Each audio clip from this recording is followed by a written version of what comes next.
ایک یہ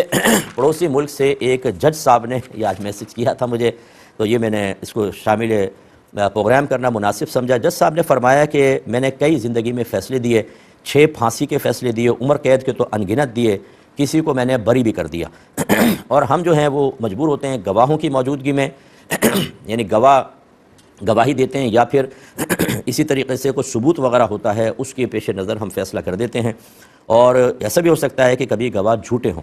اور کسی سبب سے غلط فیصلہ بھی میں نے دے دیا ہو، اس طرح کسی کی زندگی برباد کر دی ہو یا کسی مجرم کو میں نے آزاد کر دیا ہو، لیکن وہ کہتے ہیں کہ میں اللہ کو حاضر ناظر جان کے کہتا ہوں، اللہ کو گواہ بنا کر کہتا ہوں کہ میں نے کبھی بے ایمانی نہیں کی، تو کیا حکم شرع ہوگا؟ دیکھیں جج صاحب، مسئلہ یہ ہے کہ اگر تو آپ نے شریعت کے مطابق فیصلہ کیا ہے، وہ اس طریقے سے کہ جو شرعی گواہوں کا نصاب ہے وہ آپ نے پورا دیکھا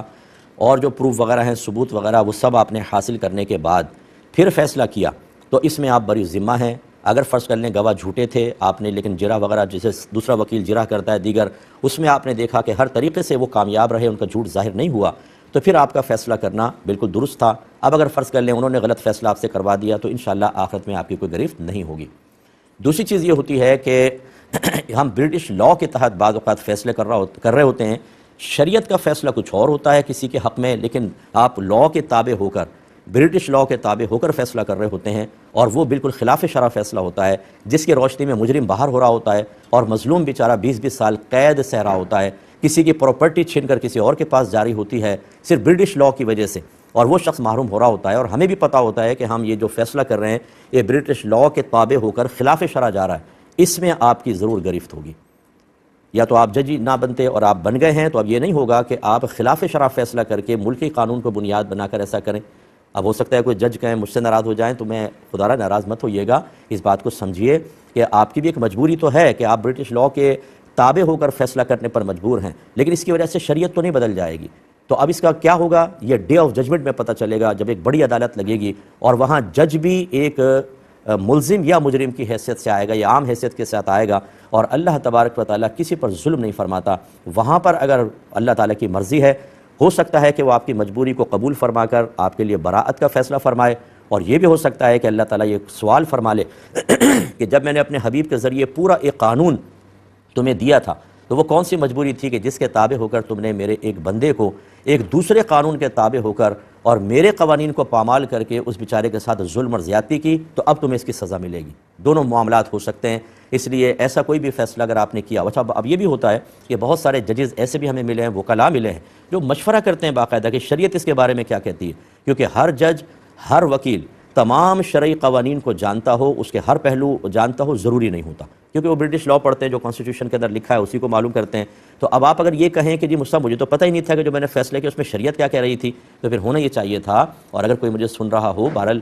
ہو سکتا ہے اہمیت نہ دیں ہماری بات کو تو نقصان ہو سکتا ہے، لیکن ہونا یہ چاہیے کہ جب اس قسم کا کوئی معاملہ آئے کہ جس میں آپ نے کوئی فیصلہ ایسا کرنا ہے کہ کسی کو سزا بھی مل سکتی ہے، اس کی پراپرٹی چھین سکتی ہے، دیگر معاملات ہو سکتے ہیں، تو کسی اچھے مفتی صاحب کو آپ ایز اے شرعی ایڈوائزر اپنے ساتھ رکھیں اور بر وقت ان سے کوئی مشورہ کریں اور اس کی روشنی میں پھر فیصلہ کریں کہ مجھے کیا کرنا چاہیے کیا نہیں۔ یہ تکلف کرنا پڑے گا۔ اگر آپ کہتے ہیں کہ ارے جاؤ یہ مفتی لوگ ایسی بولتے ہیں، یہ مولانا لوگ ایسی بولتے ہیں، ہمارا تو یہ ہے، تو ٹھیک ہے کوئی بات نہیں، میں اس میں برا نہیں مانوں گا، آپ نے اگر کچھ کہنا ہے تو کہہ لیجئے، لیکن میدان محشر میں بہرحال یہ آپ کی عدالت میں جو پروٹوکول آپ کو حاصل ہو رہا ہے ایسا نہیں ہوگا، آپ برہنہ بدن برہنہ پا وہاں پر پہنچیں گے، لرزتے ہوئے کانپتے ہوئے، اور جس نے فیصلے کیے ہیں وہ تو بہت ہی سخت مشکل میں ہوگا کہ ہو سکتا ہے کہ آپ نے بہت زیادہ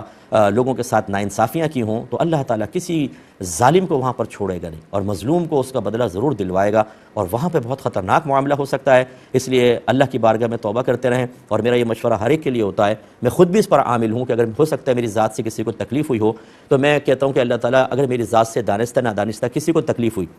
اچھا معافی مانگنے میں تو میں شرم ہی نہیں کرتا ہوں، میں اپنی وائف سے بھی معافی مانگ لیتا ہوں، بچوں سے بھی سوری کر لیتا ہوں، اسٹوڈنٹ سے کر لیتا ہوں، کیونکہ وہاں معافی مانگنے سے بہتر ہے یہاں مانگ لوں، لیکن ہو سکتا ہے کہ میں معافی نہ مانگ سکا ہوں، تو میں یہ طریقہ اختیار کرتا ہوں، آپ بھی کر لیں۔ نمبر 1، مظلوموں کے لیے دعائے بخشش و مغفرت کریں کثرت کے ساتھ کہ اللہ میں نے کسی کے ساتھ ظلم کیا ہو تو ان کی بخشش فرما دے، مغفرت کر دے۔ دوسرا، ان کے لیے ایصال ثواب کریں آپ جو بھی نیک عمل کرتے ہیں اس کا ثواب ایصال کریں۔ تیسرا، ان کے لیے کوئی بہت بڑا ثواب جاریہ کر دیں، ہو سکتا ہے اللہ میدان معاشر میں ان سے راضی کر دے۔ مختصر بریک لیں گے، یقین آپ ہمارے ساتھ ہی رہیں۔ بسم اللہ الرحمن الرحیم۔ بس اس میں تھوڑی سی بات میں نے اور عرض کرنی ہے کہ ہمارے مذہب اسلام میں قاضی کے لیے عالم یا مفتی ہونا لازم نہیں ہوتا، ٹھیک ہے نا، تو وہ جو فیصلے کرے گا وہ غیر عالم بھی ہو سکتا ہے، لیکن اس کے لیے لازم یہ ہے کہ وہ اپنے ایسے مشیر رکھے جو عالم ہوں، مفتی ہوں، اور ان سے پھر وہ باقاعدہ شرعی طور پر معاملات کر کے یعنی فتویٰ وغیرہ لے کر پھر وہ آگے فیصلے کریں۔ اور دوسری بات یہ کہ بعض ایسے وکلاء ہوتے ہیں اور یا ججز بھی ہوتے ہیں جو اس پر شرعی فتویٰ طلب کرتے ہیں کہ اس مسئلے پر شرعی فتویٰ دے دیا جائے جمع کیا جائے، تو وکلاء کے وکیل مجھ سے بھی رابطہ کرتے ہیں کہ اس مسئلے پر اگر ایک فتویٰ مل جائے تو وہ پیش کیا جائے گا عدالت کے اندر تاکہ ان کی بات مضبوط ہوتی ہے، تو یہ بھی ایک بہت اچھی صورتحال ہے۔ تیسرا یہ کہ امام اعظم ابو حنیفہ رضی اللہ تعالیٰ عنہ نے انہی خطرات کی بنا پر عہدہ قضا لینے سے انکار کر دیا تھا، جس کی پاداش میں آپ کو جیل کاٹنی پڑی تھی، بلکہ وہاں کوڑے بھی خلیفہ نے لگائے تھے آپ کو کہ آپ عہدہ قضا کیوں نہیں لیتے، لیکن آپ نے نہیں لیا۔ اور آخری بات اس میں یہ ہے کہ کیا پھر جج نہ بنا جائے؟ نہیں، ضرور بنا جائے، لاکھوں کیسز ہیں، جج نہیں بنیں گے تو کیسے ہوگا؟ تو اس لیے کوشش یہ کر کے، واقعی بڑا مشکل ہے جو میں مشورہ دے رہا ہوں، یہ مجھے بھی پتہ ہوتا ہے کہ موجودہ دور میں کس قدر نازک صورتحال ہے، لیکن بہرحال ہم اس نازک صورتحال کی وجہ سے ڈے آف ججمنٹ کو بھول جائیں، یہ بھی تو ٹھیک نہیں ہے، تو بھی ختم ہو جائے گی دنیا، وہاں پہ اللہ کی بارگاہ میں جواب دینا ہے۔ تو جج کوئی بننا چاہے تو بنے اور پوری احتیاط کے ساتھ کرے، اس کے بعد اگر کچھ کمی بیشی ہوتی ہے تو اللہ تعالیٰ کی امید رکھے کہ اللہ کرم فرمائے گا۔ لیکن جو آخری صورتحال میں ذکر کرنا چاہتا ہوں کہ بعض ججز جان بوجھ کر اگر خدا نہ خواستہ غلط فیصلہ دیتے ہوں،